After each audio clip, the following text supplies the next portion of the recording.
আসসালামু আলাইকুম। আপনারা লক্ষ্য করলে দেখবেন আইসিসির বড় বড় টুর্নামেন্টগুলোতে বড় দলগুলো বরাবরই একটু বেশি সুবিধা পেয়ে থাকে।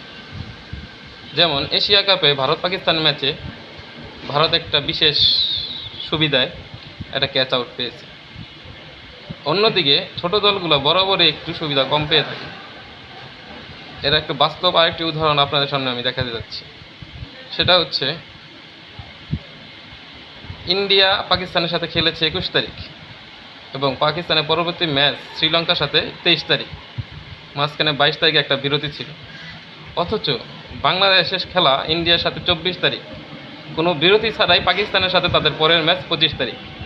অর্থাৎ এশিয়া কাপে বড় দুইটা দল ইন্ডিয়া এবং পাকিস্তানের সাথে পরপর 2 দিন 2টা খেলা।